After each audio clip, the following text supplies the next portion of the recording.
Okay guys, I need your attention. This is going to be, अभी जो आज की जो तारीख में जो है मैं जो क्वेश्चंस करा रहा हूँ ये वाले थोड़े डिफ़िकल्ट क्वेश्चंस होंगे वेव्स के. ठीक है, अब ज़रा इधर देखो, ये वाला सवाल बहुत समझ के करने वाला है.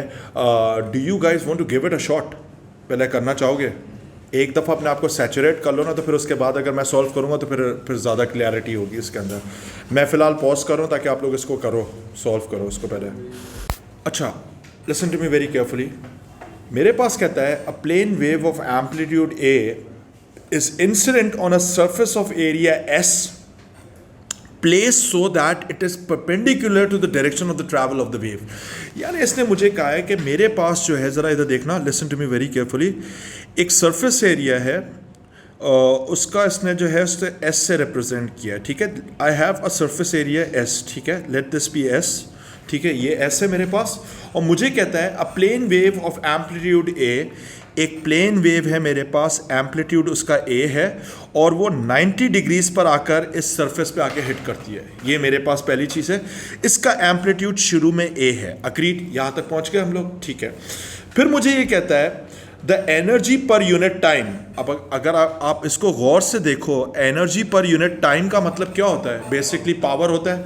तो इसका मतलब है कि मेरे पास एक चीज़ तो कंफर्म क्लियर है कि मेरे पास यहाँ पे पावर जो है उसने रिप्रेजेंट किया है, ई से रिप्रेजेंट किया है. यहाँ तक भी पहुँच गए. ठीक है, the amplitude of the wave is increase to 2a. इसने एक काम किया कि ये जो एम्पलीट्यूड है इसको उठाकर इसने इंक्रीज करके 2a कर दिया, और इसने जो सरफेस एरिया है इसने सरफेस एरिया को हाफ किया है. आप देख सकते हो, हाफ एस किया है. यहाँ तक भी पहुँच गए. ठीक है, अब अगर हम लोग यहाँ तक पहुँच गए तो उसके बाद हम लोग एक रिलेशनशिप हमारे पास होता है.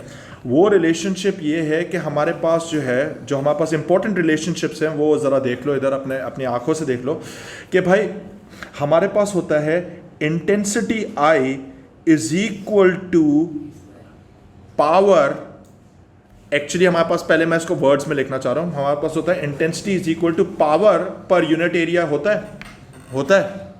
है ना एक रिलेशनशिप क्या, बल्कि तो फॉर्मूला है इंटेंसिटी का. और intensity is equal to E divided by S लिख सकता हूँ उसको.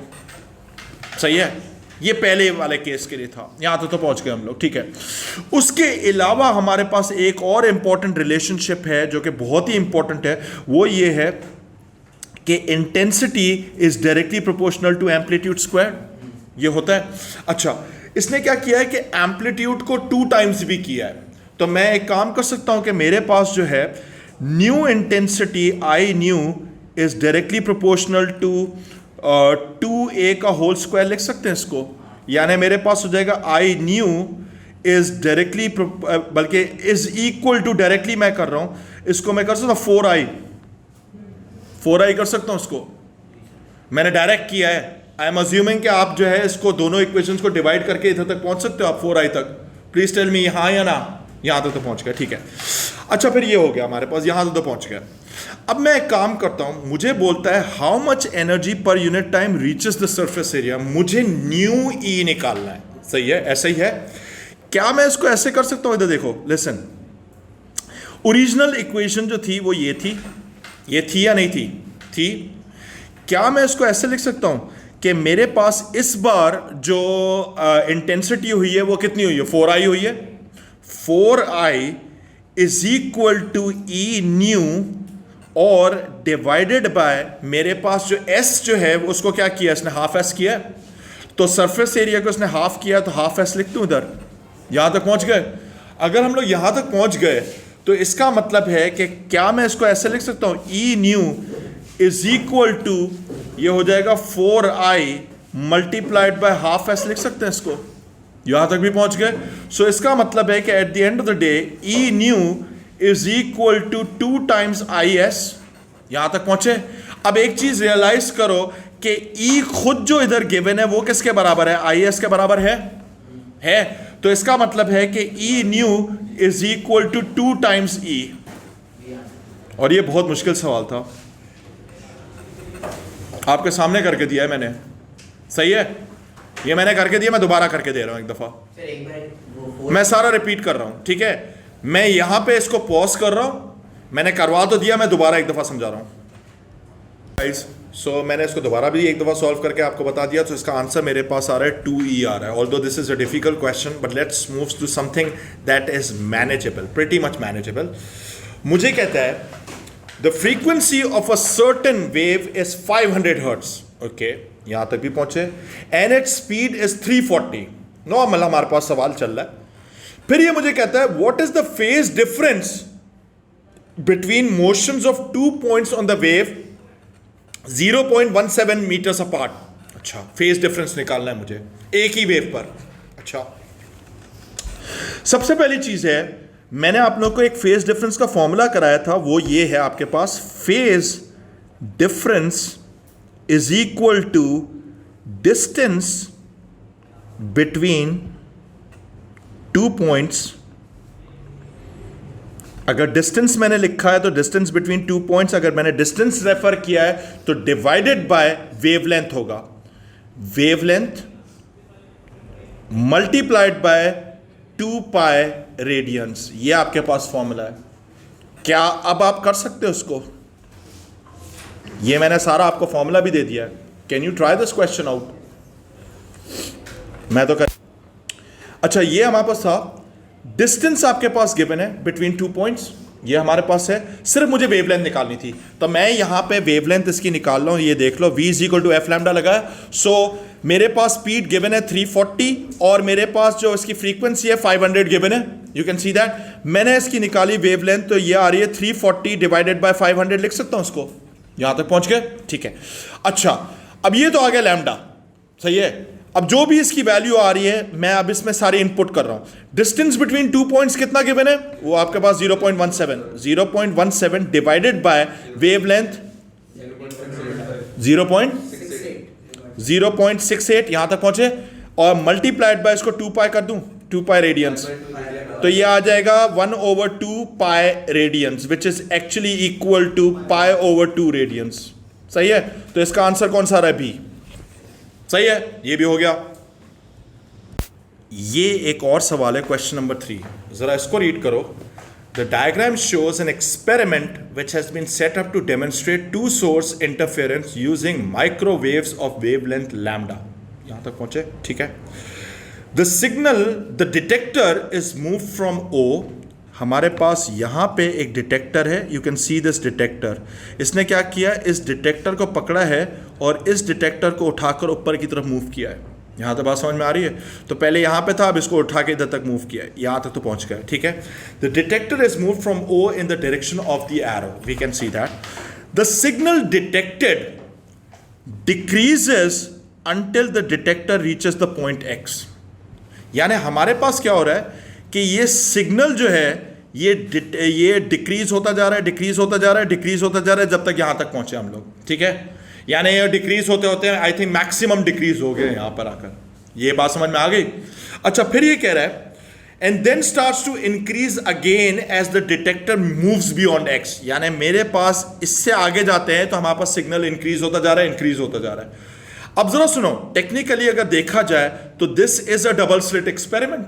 2 स्लिट आपके पास नजर आ रहे हैं, S1 और S2 है। तो इसका मतलब है कि आप पहले मैक्सिमम रीजन में बैठे हुए थे, ब्राइट फ्रिंज के रीजन में थे, अब आप जाते जा रहे हो डार्क फ्रिंज के रीजन में। इधर पहुंचे तो मैक्सिमम डार्क रीजन में पहुंच गए और इसके बाद आप फिर ब्राइटर रीजन में जा रहे हो। ऐसा ही है, यानी bright fringe, dark fringe, bright fringe, इस तरीके से हम आपके पास सेटअप है। ठीक है। अब मुझे बोलता है and then starts to increase again as the detector moves beyond x.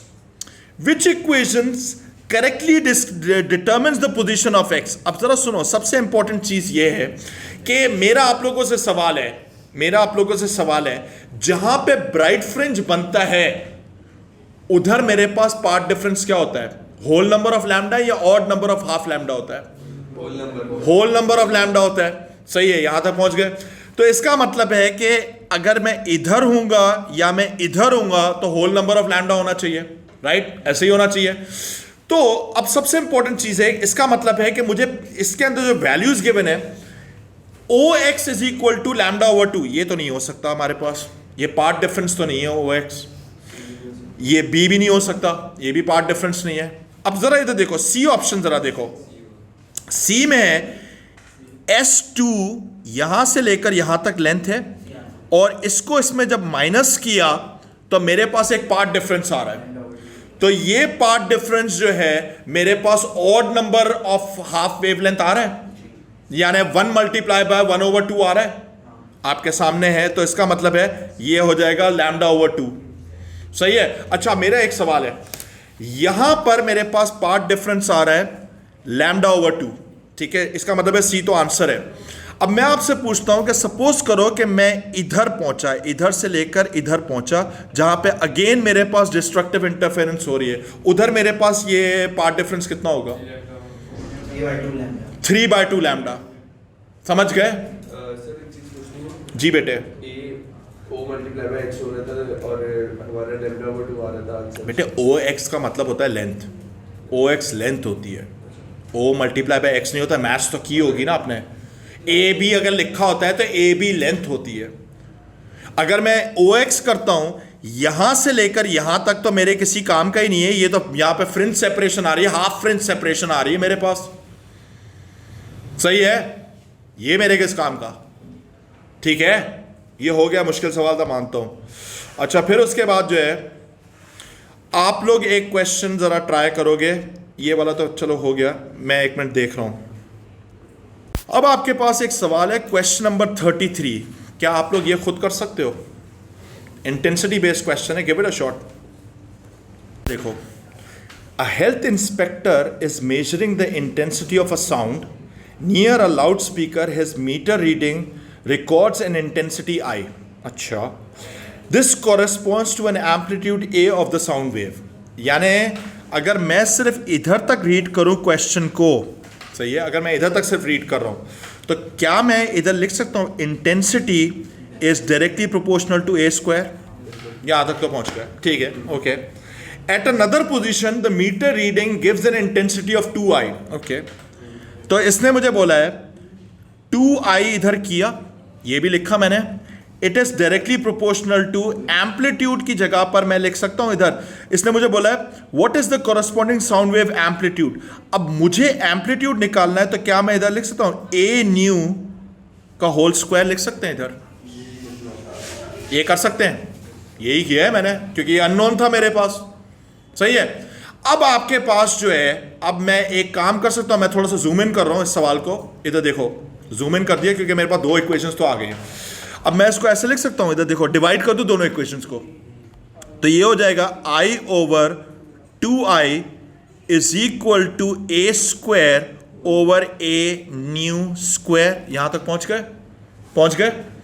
इसका मतलब है कि मुझे A न्यू निकालनी है वैल्यू, तो क्या मैं इसको ऐसे कर सकता हूं, A न्यू का square is equal to I तो कैंसिल आउट हो गया, तो 2 टाइम्स A² तक पहुंच गए। अब मुझे तो A न्यू निकालना है बगैर स्क्वायर के, रूट लगा दो दोनों पर। अगर मैंने इस पे रूट लगाया तो मेरे पास हो जाएगा A new is equal to √2 multiplied by A। सही है। आंसर इसका क्या आ रहा है? B आंसर आ रहा है। समझ गए? मैंने कुछ भी नया नहीं लगाया, जो था रिलेशनशिप, 2 इक्वेशंस बनाई, एक ये बनी, एक ये बनी, 1 और 2, और इन दोनों इक्वेशंस को मैंने सिर्फ डिवाइड किया और कुछ भी नहीं किया है मैंने। सिंपल सा रिलेशनशिप था, वही लगाया है मेरे पास। सही है। अच्छा, उसके बाद हमारे पास आते हैं नेक्स्ट क्वेश्चन पर। Question number 34। A sound wave is set up in a long tube, ठीक है, क्लोज्ड एट वन एंड। मेरा आप लोगों से सवाल है बेटे, मेरा आप लोगों से सवाल है, अगर मेरे पास क्लोज्ड एंड होता है तो उधर हमारे पास नोड बनता है या एंटी नोड बनता है? हमेशा नोड बनता है वहां पर, ठीक है, नोड वाली पोजीशन होती है क्लोज्ड एंड, ठीक है, यहां तक भी पहुंच गए। The length of the tube is adjusted until the sound from the tube is the loudest. मैंने आप लोगों को बताया था कि हमें पता कैसे चलता है कि स्टेशनरी वेव बनी है, अचानक से लाउड साउंड आ जाए आपके पास। सही है, ये चीज होती है, क्योंकि साउंड को आप देख तो नहीं सकते हो ना। मुझे कहता है what is the nature of sound wave in the tube. अगर लाउड साउंड बनी है तो हमारे पास ये क्या होगा, प्रोग्रेसिव होगी या स्टेशनरी होगी? स्टेशनरी तो कंफर्म हो गई। यानी ये भी हो सकता है, ये भी हो सकता है। अब मेरे पास साउंड वेव जो होती है वो कौन सी वेव है? लॉन्जिट्यूडनल है या ट्रांसवर्स है?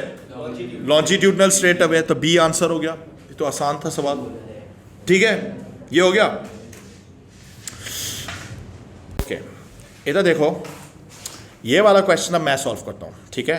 T is a microwave transmitter placed at a fixed distance from a flat reflecting surface S. A small microwave receiver is moved steadily from T towards S.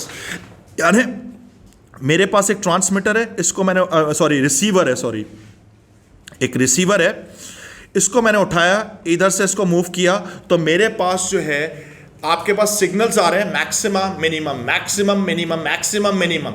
Maximum क्या होता है? Anti node, और minimum क्या होता है? Node. यहां तक भी पहुंच गए हम लोग, ठीक है। इसने मुझे बोला है the distance between two successive maxima is 15 millimetre. यानी इसका मतलब है कि anti node to anti node जो हमारे पास डिस्टेंस गिवन है वो है 15 मिलीमीटर, ठीक है। और ये याद रखो, एक रूल है, एक लॉ है, एक कानून है, anti node to anti node हो या नोड टू नोड हो, that is always equal to half lambda stationary wave के अंदर, सही है। तो इसका मतलब है कि half lambda should be equal to 15 millimetre, यानी lambda is equal to 30 millimetre. यहां तक भी पहुंच गए। अब आपको क्या है? माइक्रोवेव है, माइक्रोवेव की स्पीड कितनी होती है? आपकी माइक्रोवेव की जो स्पीड होती है वो होती है 3 × 10⁸ मीटर पर सेकेंड। ये तो आपको वैल्यू आपके पेपर में भी गिवन नहीं होती, ये तो एक कॉमन सेंस की बात है, सही है। यहां तक भी पहुंच गए। आपका लैम्डा है, स्पीड है, आपको फ्रीक्वेंसी निकालनी है, क्या लगाओगे formula? V is equal to F lambda. तो V हमारे पास कितना है? 3 × 10⁸। This is equal to frequency. Lambda को मुझे मिलीमीटर से मीटर्स में कन्वर्ट करना है, तो 30 डिवाइडेड बाय 1000, सही है। तो ये कितना आ रहा है? F is equal to 1 × 10⁻10 hertz, ये आ रहा है। तो इसका मतलब है C आंसर हो गया, ठीक है। यहां तक पहुंच गए। अच्छा, एक और सवाल, ये वाला बड़ा अच्छा सवाल है, डबल स्लिट का सवाल है। ये एक्चुअली यहां पे P लिखा हुआ है, सही है। पहले आप लोग ट्राई करोगे, फिर मैं ट्राई करूंगा। हमारे पास डबल स्लिट का फॉर्मूला होता है lambda is equal to SX/D, right. S होता है स्लिट सेपरेशन, जो कि इधर इसने Q से रिप्रेजेंट किया हुआ है, सही है। और x क्या होता है? फ्रिंज सेपरेशन, जो कि हमारे पास इधर शो भी नहीं किया है। और जो डिस्टेंस d है वो r से शो किया हुआ है। मैं एक काम करता हूं, इस फॉर्मूला को रीअरेंज करूं। Lambda is equal to QX/r कर लेता हूं, सही है। यहां तक पहुंच गए।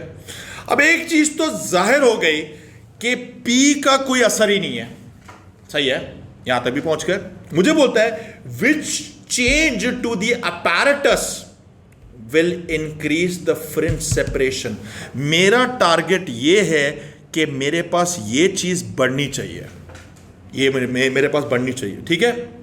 फ्रिंज स्पेसिंग बढ़नी चाहिए, यानी x की वैल्यू बड़ी होनी चाहिए, okay. Decreasing the distance p, इसका तो कोई घंटा फर्क नहीं पड़ता, क्योंकि इक्वेशन में है ही नहीं है, ये तो कहीं पे आता ही नहीं, किसी खाते में ही नहीं आता। डिक्रीजिंग द डिस्टेंस q, अगर आपने डिक्रीजिंग द डिस्टेंस Q किया तो आपके पास x की वैल्यू बढ़ेगी। कॉमन सेंस से इनवर्सली प्रोपोर्शनल है, समझ गए। तो इसका मतलब है कि आपके पास B आंसर होना चाहिए इधर। मैथमेटिकली आपके पास Q और X जो चीज मल्टीप्लाई होती है, उन दोनों के बीच में इनवर्स रिलेशनशिप होता है। एक चीज कम होगी तो दूसरी बढ़ेगी। अच्छा, एक C वाला भी देख लेते हैं।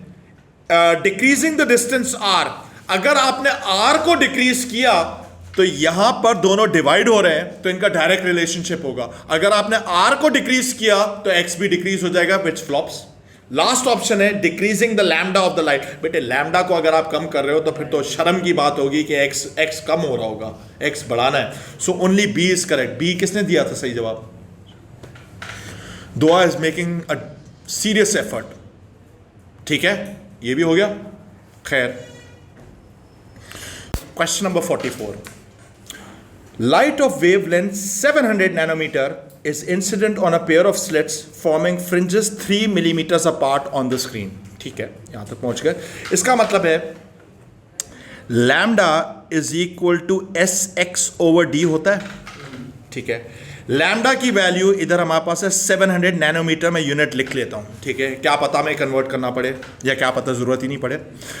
स्लिट सेपरेशन हमारे पास है, हमें गिवन नहीं है, लेट दिस बी एस, ठीक है। और फ्रिंज सेपरेशन इसने गिवन है, मिलीमीटर्स में गिवन है, तो ये आ रहा है 3 मिलीमीटर्स, मैंने वो भी यूनिट लिख दिया इधर, ठीक है। और डी भी हमें नहीं पता, लेट दिस बी डी। ये पहली इंफॉर्मेशन थी जो यहां से लेकर यहां तक थी। फिर देखते हैं what is the fringe spacing, यानी मुझे बोला है कि मुझे ये वाली चीज निकाल के दोगे अगली बार, when a light of wavelength 350 is used and the slit separation is doubled. Okay. अच्छा, इसका मतलब है मैं एक और इक्वेशन बना रहा हूं इधर लेफ्ट साइड पर। इसने क्या किया है कि आपके पास वेवलेंथ दी है 350, यहां तक भी पहुंच गए, सही है, nanometres, and this is equal to slit separation को इसने डबल किया, 2s कर दिया, और जो आपके पास जो है जो फ्रिंज सेपरेशन आपको निकालना है, लेट दिस बी इसको मैं लिख लेता हूं एक्स एक्स लिख रहा हूं इधर, ठीक है। Let this be X X, ठीक है, नाम इसका है, ये मुझे नहीं पता कि क्या है ये। और जो डिस्टेंस दी है वो अभी भी डी है, यहां तक पहुंच गए, सही है। अब आपके पास दो इक्वेशंस बन गई, एक ये बन गई और एक ये बन गई, यहां तक बन गई। अब मैं एक सिंपल सा काम कर लेता हूं, मैं डायरेक्ट इधर एक सब्स्टिट्यूशन की टेक्निक सिखाऊं। इधर देखो, चाहो तो दोनों को डिवाइड कर लो, या मैं एक काम ये भी कर सकता हूं, एस ओवर डी को उठाकर ऐसे लिख सकते हैं, 700 नैनोमीटर डिवाइडेड बाय 3 मिलीमीटर लिख सकता हूं। इस पूरे एस ओवर डी को इसमें उठा के सब्स्टिट्यूट कर दूं तो ये हो जाएगा मेरे पास, इसको ऐसे लिख सकते हैं, इधर देखो, 350 nanometre is equal to 2 times S over D की वैल्यू कितनी है, 700 डिवाइडेड बाय 3 और मल्टीप्लाइड बाय एक्स एक्स लिख सकता हूं इसको, सही है। यहां तक पहुंच गए। अब मेरे पास इसको निकालना है, तो ये हो जाएगा 350 डिवाइडेड बाय 700 मल्टीप्लाइड बाय 3 और divided by 2 is equal to X X. कितना आ रहा है? 0.75 आ रहा है। ये आ जाएगा, मैं निकाल देता हूं, ए आ रहा है, तो A is the correct answer then, सही है। अब आप बोलोगे सर आपने यूनिट तो कन्वर्ट किए नहीं थे। देखो, ये मेन चीज ये थी, यूनिट कन्वर्जन इसलिए नहीं की थी, जब साइमल्टेनियस इक्वेशन होती है यूनिट को छेड़ने की जरूरत नहीं है, ठीक है, गॉट इट। ये भी हो गया। फ्रिंज सेपरेशन और फ्रिंज स्पेसिंग एक ही बात है? फ्रिंज सेपरेशन या फ्रिंज स्पेसिंग एक ही बात है, हाँ, स्लिट सेपरेशन डिफरेंट है, ठीक है। यहां तक पहुंच गए, वो एस होती है ना? जी बेटे। अच्छा, ये वाला बच्चों वाला सवाल है 45, give this a question a shot. ये मेरे पास सवाल है, diffraction grating is used to measure the wavelength of monochromatic light, ठीक है। The spacing of the slits in the grating is 1.5, यानी डी की वैल्यू हमारे पास आ रही है 1.15 इंटू 10⁻⁻⁶, यहां तक भी पहुंच गए। The angle between the first order diffraction maxima is 60 degrees, यानी हमें तो एंगल नॉर्मल वाला चाहिए, तो ये कितना चाहेगा इधर, sin 30 आ जाएगा। यहां पर n की वैल्यू क्या है, फर्स्ट ऑर्डर है 1 हो गया, लैम्डा हमारा टारगेट है, लैम्डा निकाल लो, तो लैम्डा इज इक्वल टू ये हो जाएगा 1.15 इंटू 10⁻⁻⁻⁶ मल्टीप्लाइड बाय sin 30, और ये मेरे पास, यार मैंने पता नहीं कोई गलती कर दी, मेरा कैलकुलेटर रेडियन मोड में है। लैम्डा कितना आ रहा है, 575 नैनोमीटर, सही है। मेरा कैलकुलेटर रेडियन मोड पे ना, नेगेटिव आ गई थी, पता चल गया मुझे, वरना नहीं पता चलता। ये आपको देखना पड़ेगा कि रेडियन मोड में नहीं है, कचरा हो जाएगा आपको सवाल, सही है, ठीक है। हो गया ये वाला सवाल, आगे देखते हैं। Question number 49, where in a standing wave do the vibrations of the medium occur only at the nodes पे वाइब्रेशन होती है, घंटा नहीं होती है, ये तो गया। At all points between the nodes, at all points between the nodes, only at the antinodes, या at all points between the antinodes? कौन सा ला? B. बेटे शर्म आनी चाहिए आपको। इसका आंसर होगा सिर्फ आपके पास जहां पे नोड्स होते हैं वहां पे कोई वाइब्रेशन नहीं होती, उसकी जगह हर जगह वाइब्रेशंस होती हैं। तो सी इज द स्टेप। इसका प्रूफ दूं आपको? ठीक है, प्रूफ दूं? इधर देखो, इधर देखो, मैं प्रूफ भी कर सकता हूं आपको। इधर देखो, चुप करके देखो इधर। भाई सपोज करो मेरे पास एक स्टेशनरी वेव बनी है जिसमें दो लूप्स हैं। सपोज करो ये मेरे पास बनी है एक स्टेशनरी वेव, सही है? ये दो लूप्स हैं। ये मेरे पास क्या है? नोड है। ये मेरे पास क्या है? नोड है। ये मेरे पास क्या है? नोड है। अग्रीड? मैंने आपको बताया था कि यहां पे मैक्सिमम वाइब्रेशन होगी, इधर मेरे पास थोड़ी कम होगी, इधर मेरे पास थोड़ी कम होगी, इधर मेरे पास जीरो होगी, इधर मेरे पास थोड़ी सी कम होगी, इधर मेरे पास थोड़ी सी कम होगी, इधर मेरे पास थोड़ी सी ज़्यादा होगी, इधर ज़्यादा होगी, इधर मेरे पास मैक्सिमम होगी, फिर मेरे पास इधर थोड़ी कम होगी, इधर थोड़ी कम होगी, इधर थोड़ी कम होगी। कॉमन सेंस की बात है। नोट्स पर कोई वाइब्रेशन है? नहीं। नोट्स के अलावा हर जगह पर है वाइब्रेशन। हाँ, वेरी करती है उनका एम्पलीट्यूड। Between node है, सही। At all point between node है। सही है? At all point accept nodes. या between। ठीक है, गॉट इट? डिसमिस्ड।